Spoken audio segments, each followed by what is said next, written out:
Hoje nós vamos ver doenças causadas por vermes plateumintos, a teníase e a cisticercose. Como é a morfologia da tênia sólium? Como são as formas de contaminação e quem são os hospedeiros? Como se dá o processo de autoinfestação e quais são as prevenções? E não se esqueça, se inscreva no canal.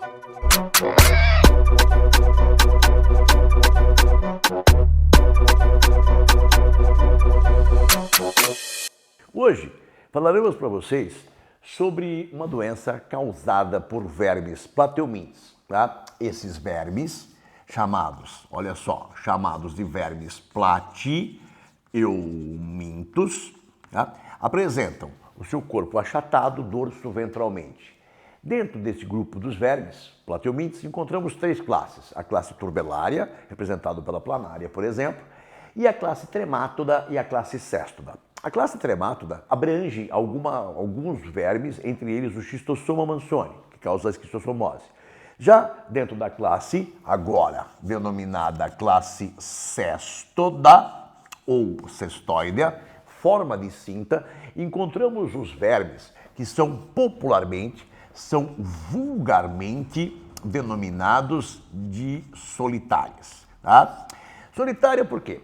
Porque a partir do momento em que um verme desse aloja-se no seu trato digestório, ele mesmo inibirá, através de substâncias químicas, o desenvolvimento de outro de sua mesma espécie. Esse é um processo para evitar a competição com relação àquele tubo digestório.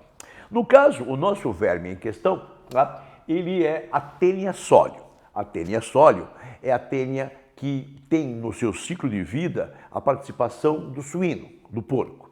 Esse verme ele pode provocar no ser humano duas doenças. Se ele tiver na forma adulta dentro do intestino do ser humano, está causando uma doença denominada teníase. Entretanto, nos tecidos musculares, hepático, nervoso até, a larva dessa tênia pode se alojar, causando a doença denominada cistocercose. A tênia sólium apresenta a seguinte morfologia externa. Na parte anterior do corpo dela, encontramos um conjunto de estruturas que são 6 ganchos córneos que ela usa para se fixar na parede do trato digestório do ser humano. Esse conjunto de 6 ganchos recebe o nome de rostelo. Além do rostelo, para se fixar junto à parede do tubo digestório, encontramos um total de 4 estruturas denominadas ventosas para essa fixação. E abaixo dessa região encontramos a região chamada colo ou pescoço e na região terminal do colo ou pescoço uma área conhecida por região germinativa. E é a partir dessa estrutura, esse conjunto que envolve rostelo, ventosa, colo e região germinativa, nós denominamos essa porção de porção chamada escólex, popularmente chamado de cabeça da tênia. A partir da região germinativa do escólex, por um processo de reprodução assexuado, denominado estrobilização, formam-se uma sequência de anéis, achatados dorso-ventralmente, unidos. Cada anel desse, achatado dorso-ventralmente, recebe a denominação de proglote. Os proglotes das tênias, aqui um proglote ampliado, ele é formado de estruturas reprodutivas. Dentro de um proglote, nós encontramos esse em azul, corresponde a uma grande cavidade uterina, corresponde, portanto, ao útero. Encontramos aqui 2 gônadas. Encontramos a gônada, no caso, feminina, o ovário, e encontramos a gônada masculina, que seria o testículo. Portanto, se o organismo, em cada proglote, apresenta testículos e ovários, trata-se de um organismo monóico. Lembre-se, mono oikos casa, uma casa para os 2 sexos, popularmente conhecido por hermafrodita.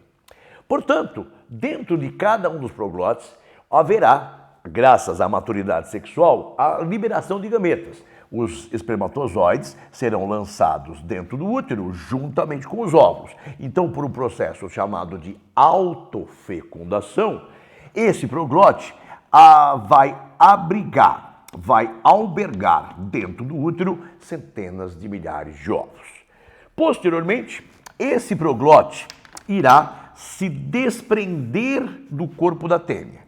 E quando esse proglote se desprende do corpo da tênia, eu vou denominá-lo de proglote grávido, pois ele está repleto de ovos. Esses proglotes, em dimensões, apresentam entre meio a 1 centímetro de comprimento. Como foram liberados do corpo da tênia, se misturam às fezes do hospedeiro. E quando as fezes do hospedeiro são liberadas à superfície do solo, isso aqui seria o bolo fecal, seriam fezes de uma pessoa contaminada, tá?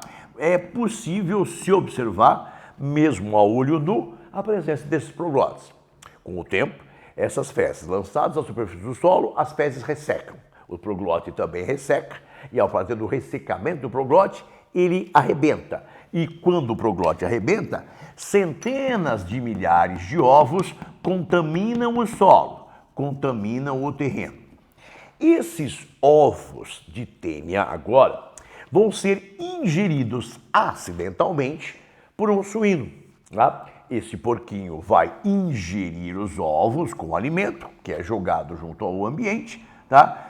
Esses ovos vão para o trato digestório do animal, passando pelo esôfago, passando pelo estômago e vamos fazer um pequeno segmento aqui, chegando junto à região do intestino. Junto à região do intestino do nosso porco contaminado, o que acontece? O ovo, bastante reduzido, bastante diminuto, tá? Ele apresenta um embrião.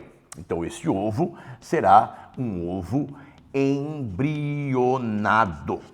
No interior do tubo digestório do porco, a estrutura membranosa que envolve o ovo se desfaz e, portanto, o embrião abandona o ovo no interior do tubo digestório do porco.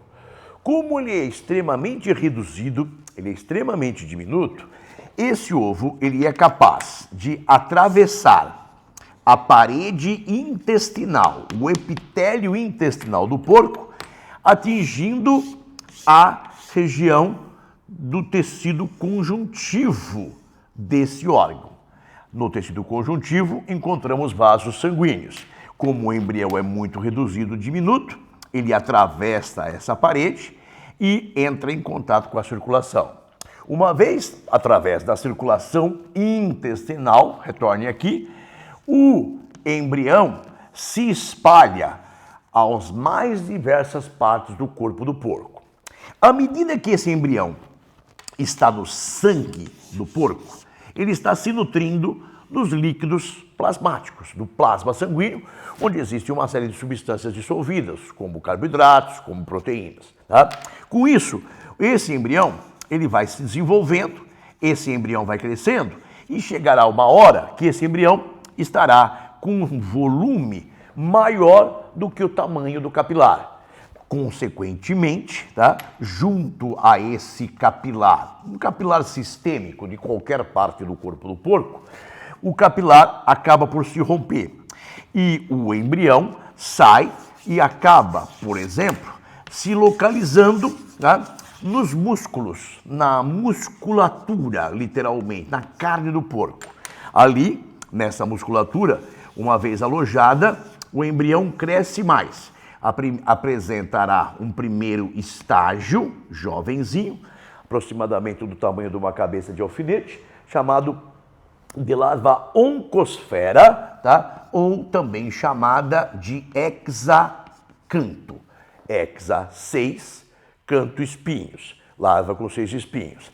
Essa larva se desenvolve e, ao se desenvolver, atinge o seu último estágio, que é parado nesse instante, aonde nós teremos aqui, tá, uma larva agora formada de uma cápsula, formada do escólex invertido, encapsulado. Esse escólex já vai apresentar as ventosas e, como se trata de uma tênia sólium, já vai apresentar o rostelo. Esse escólex tá, está envolto numa cápsula, tá, que fica alojado na musculatura desse animal.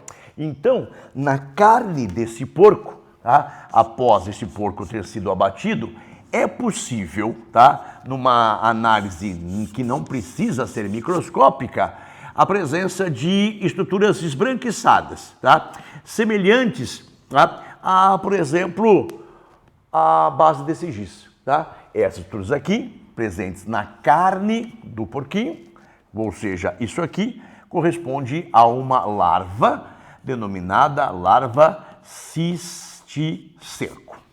Tudo bem? Aí o que vai acontecer?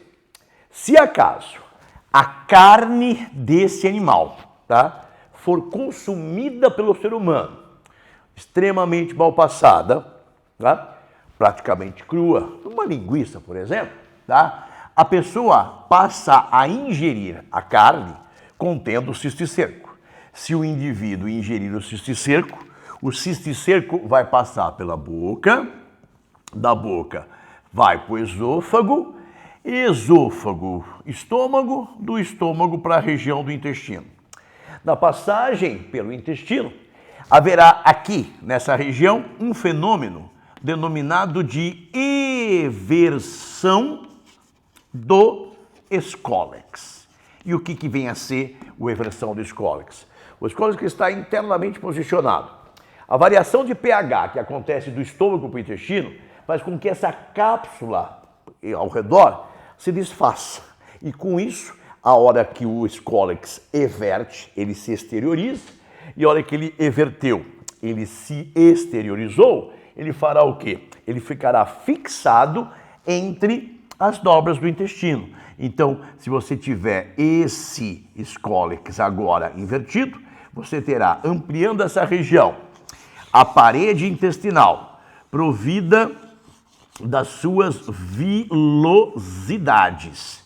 E junto a essas vilosidades, tá, o Scolex se prende através do rostelo e da ventosa, tá, e posteriormente, novamente, por processo de reprodução assexuada, denominado estrobilização, tá, você vai ter a formação no trato digestório deste novo indivíduo, uma tênia adulta.